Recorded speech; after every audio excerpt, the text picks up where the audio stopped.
2025 Porsche Taycan Turbo GT first look, eye-popping 0 to 60 time. Tuned to even greater performance heights, the GT also gets a track-oriented Weissach upgrade pack.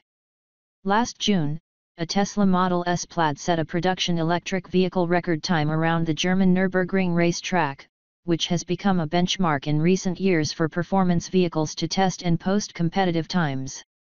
Then, in January of 2024, Porsche answered Tesla with a faster time around the ring in a modified Porsche Taycan EV. While not a specific production version of the Taycan at the time, the hotter model was said to preview something to come, and now we know what Porsche was working on. Here's the ultimate 2025 Porsche Taycan Turbo GT EV in all of its new speed record glory, and there's also a new optional Weissach track package upgrade you're going to want. The recently updated Taycan Turbo S, which is no longer the top dog of the range thanks to the GT, is no real slouch by any measure. But Porsche knew it could push the platform one more level with the latest tech, including active air suspension, upgraded batteries with greater efficiency, and big power gains. Enter the Porsche Taycan Turbo GT.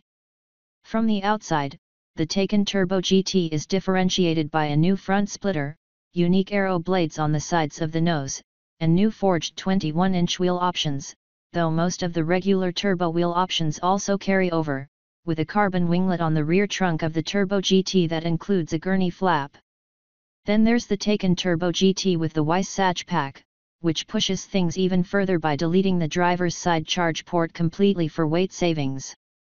It also introduces underfloor air guides, new side sills, unique badging, and an entirely different trunk structure to support a massive carbon wing hanging over the rear end.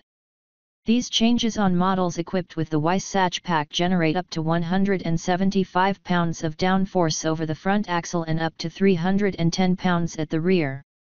Both the GT and GT with the track pack delete the powered trunk door for additional weight savings, up to 157 pounds lighter than the Turbo S.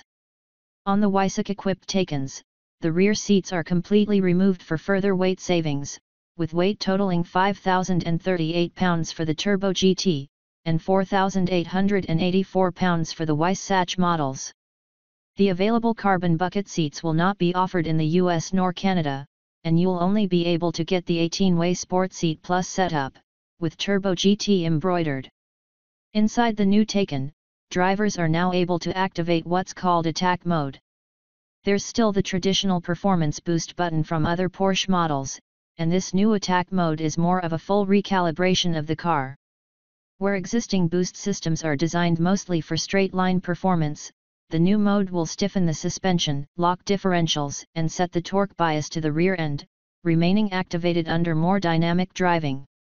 There are now two dials on the steering wheel, one for the traditional drive mode selection, and a new dial switch for the Porsche Active Suspension Management, PASM, and chassis adjustment settings. This allows the driver to uniquely calibrate different mixes of throttle and suspension settings. The regular Taycan Turbo GT generates a whopping 1,019 horsepower and 988 lb-ft of torque, or up to 1,093 HP in overboost. The GT can get from 0 to 60 miles per hour in 2.2 seconds, and the Weissach package apparently shaves off an additional tenth of a second. Top speed for the former is 180 miles per hour, and the latter will go to 190 miles per hour. There's also now a improved track endurance driving mode which pre-cools the battery way down and manages the pack for repeated laps. Speaking of lapping, this new Taycan Turbo GT, with the Weissach package, not only set a new ring record back in January, but it also just set a new record at Laguna Seca that you can read more about here. We got a short bout of hot laps with driver Jörg Bergmeister in the main seat, and he not only kept us alive, but also reassured us that he was very surprised by the Turbo GT's performance compared to the gas-powered 911s he's used to running, pointing out that it's one of the rare sedans generating downforce when the track pack is equipped. It seemed like the car was capable of everything you could ask of it and probably more, very balanced with limited toss around the cabin in the corners, as a passenger, thanks to the complicated suspension. We were mostly impressed that the brakes held up to the speed and weight. Pricing for the Taycan Turbo GT is $230,000, and it's said to be around the same if you opt for the Weissach package, maybe because you get fewer seats and equipment, but with improved performance.